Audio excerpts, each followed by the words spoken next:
Bonjour papa Renaud. Bonjour papa Marco. Ah, c'est joli le nœud. Hein.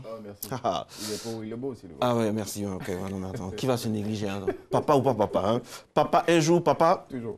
Allez, on va reprendre les esprits professionnels pour parler de la revue de presse aujourd'hui. Commençons avec l'attaque de Kafolo. L'opération de ratissage donne de bons résultats.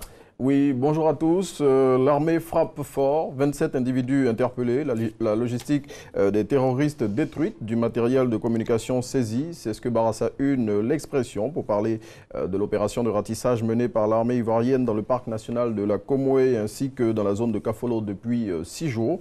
Dans le cadre de cette opération qui fait suite à l'attaque du poste mixte de cette localité le jeudi 11 juin 2020. Les autorités militaires, selon le confrère, invitent les populations riveraines à une étroite collaboration avec les forces de défense et de sécurité et à se conformer aux consignes qui leur sont communiquées régulièrement.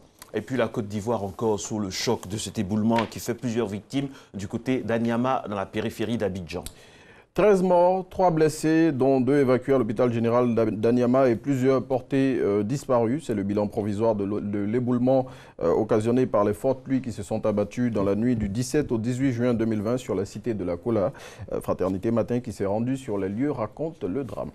Autre conséquence de cet éboulement, la circulation ferroviaire entre Azagué et Anyama est coupée.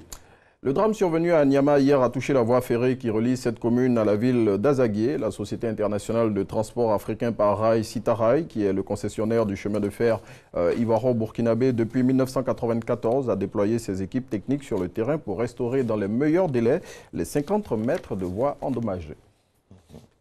Ah oui. Autre voie coupée hier par les pluies torrentielles enregistrées ces jours-ci en Côte d'Ivoire. Il s'agit de l'axe Abidjan-Adzopé. Effectivement, ce tronçon a été coupé au niveau de la ville d'Azagué. À en croire l'infodrome, la montée des eaux de ruissellement consécutive aux fortes pluies qui s'abattent sur le sud du pays et qui a rendu cette voie impraticable a bloqué plusieurs automobilistes dans la ville d'Azagué, dont une partie était pratiquement sous les eaux. Okay. Alors, saison des pluies, l'expression propose un dossier sur les pathologies du moment.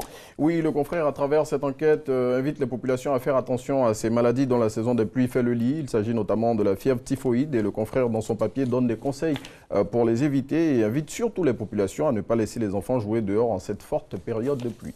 Et puis l'Inter donne des nouvelles de l'ex-président de l'Assemblée nationale. Pourquoi Soro parle peu depuis quelque temps? C'est avec ce titre que le confrère tente de nous expliquer le silence qu'observe depuis un bout de temps le député de Ferkessédougou.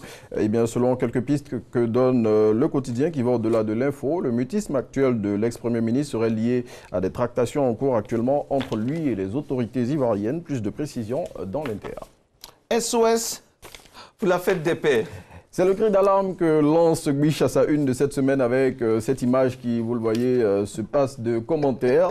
Voilà, après la fête des mères qui a été célébrée avec faste il y a 2 semaines, c'est au tour de celle des pères. Et comme on le voit sur cette image, malgré tous les efforts que ce monsieur fait pour le rappeler à son épouse, comme d'habitude, cette fête va passer comme une lettre à la poste.